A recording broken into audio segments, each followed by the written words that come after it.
L'AES a décidé de reconstituer ses réserves d'or comme au temps de Kanka Moussa, où sa puissance a été assise sur l'or.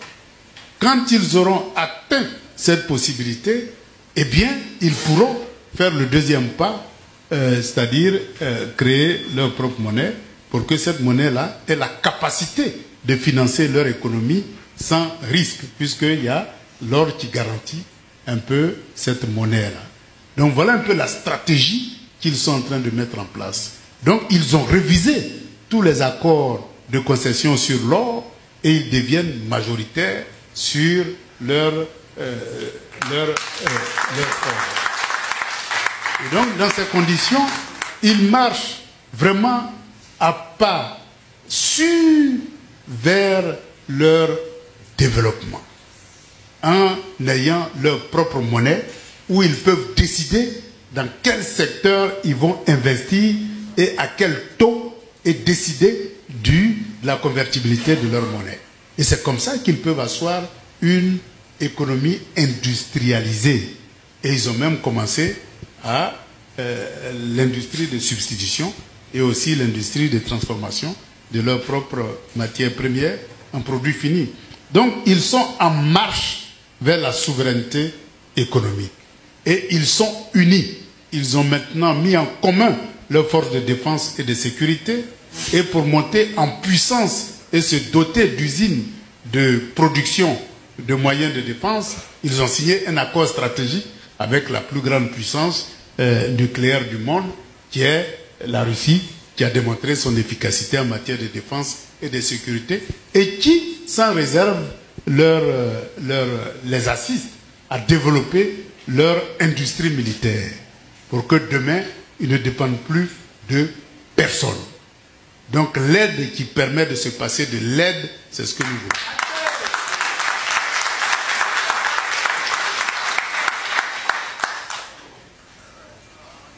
Donc voilà leur stratégie.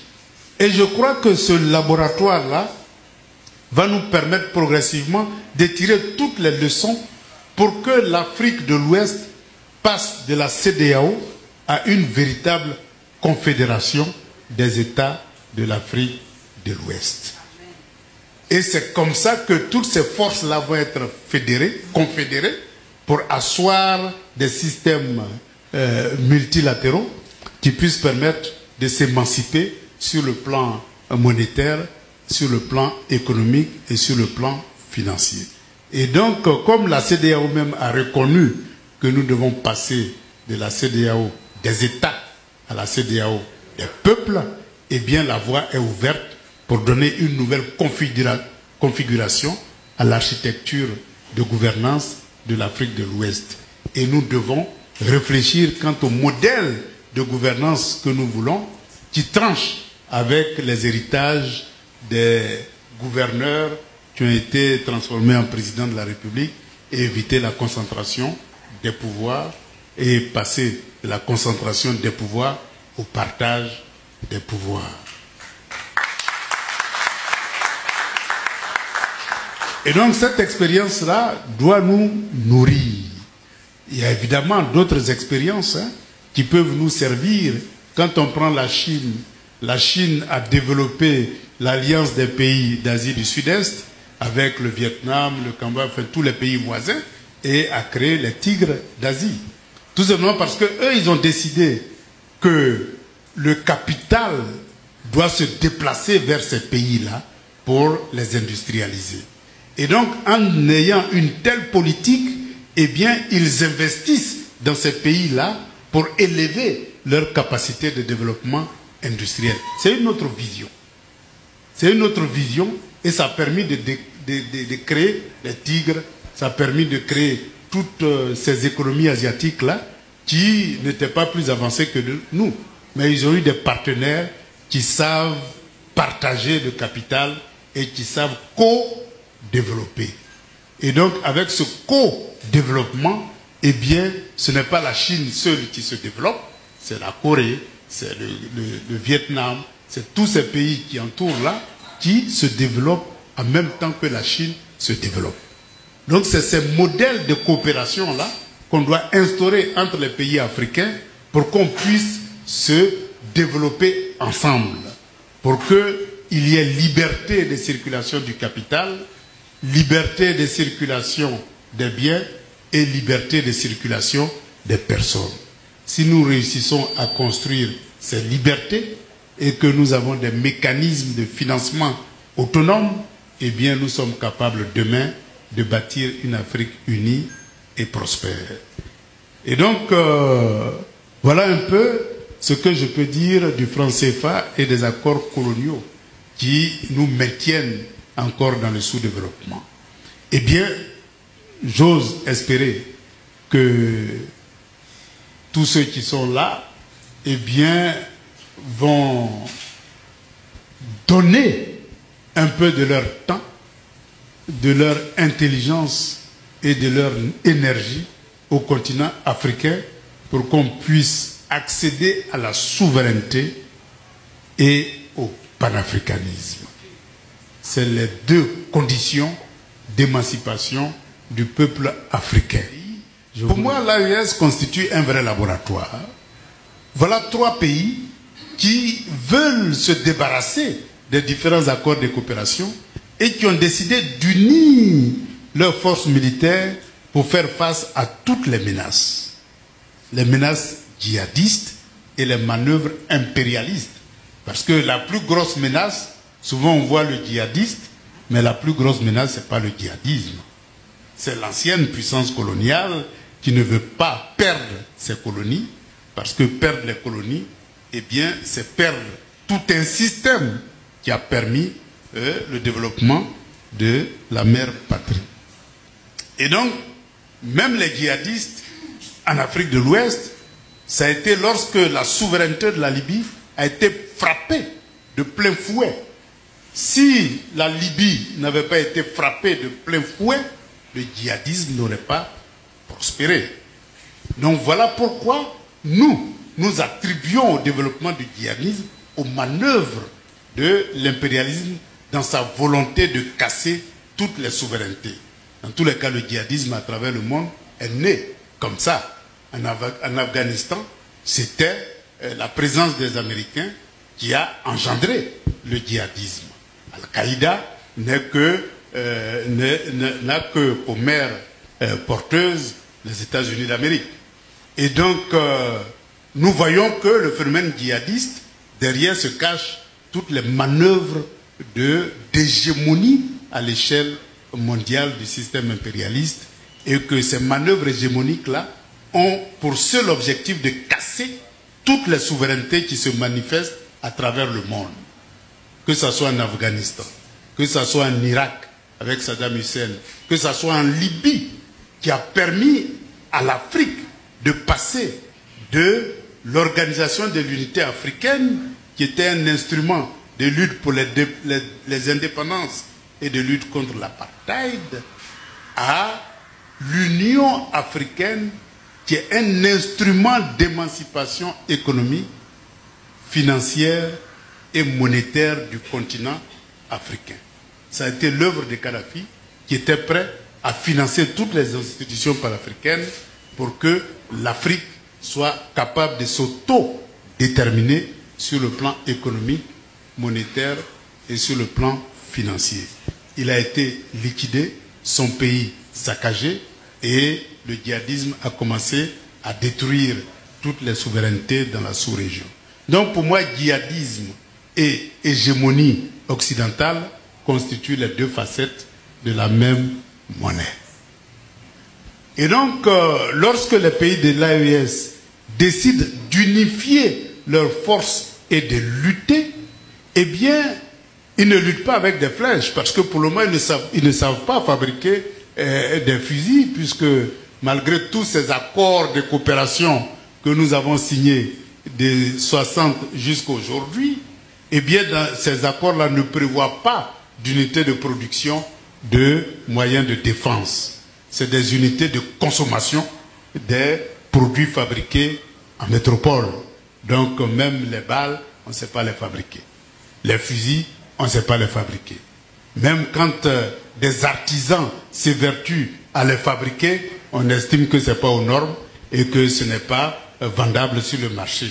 Et donc, ils sont exclus du commerce de ces produits-là. Ils n'ont même pas le soutien de leur propre État pour aller au-delà parce que c'est un marché que vous attaquez et la concurrence n'est pas permise dans ces circonstances-là. Donc, voilà un peu la situation dans laquelle nous vivons. Maintenant, tout ce système est chapeauté par le système du franc CFA. Comment fonctionne le mécanisme du franc CFA? Eh bien, vous exportez des matières premières, eh bien, les devises qui sont collectées par ces matières premières, eh bien, n'appartiennent pas au pays qui a exporté les matières premières. Ces devises-là rentrent dans un fameux compte d'opération.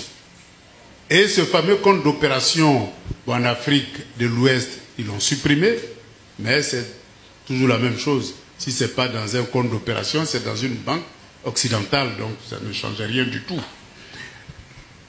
Et en même temps, la parité qui est fixée entre le franc CFA et l'euro a pour seul objectif de vous donner les moyens de consommer. Parce que cette relation franc CFA euro, si vous voulez investir dans le secteur industriel et que vous faites un bon dossier, bon, elle sait bien le faire, les études de rentabilité, les études d'impact environnemental, un très bon dossier rentable que vous déposez à la banque, on va vous demander une garantie de 100% du crédit que vous demandez. En termes clairs, c'est un refus poli. Parce que si vous avez de l'argent, à quoi bon m'adresser à une banque qui va me fixer des intérêts de 15-17%? Je prends mon argent et j'investis. Mais lorsqu'on vous impose ça, c'est un refus poli.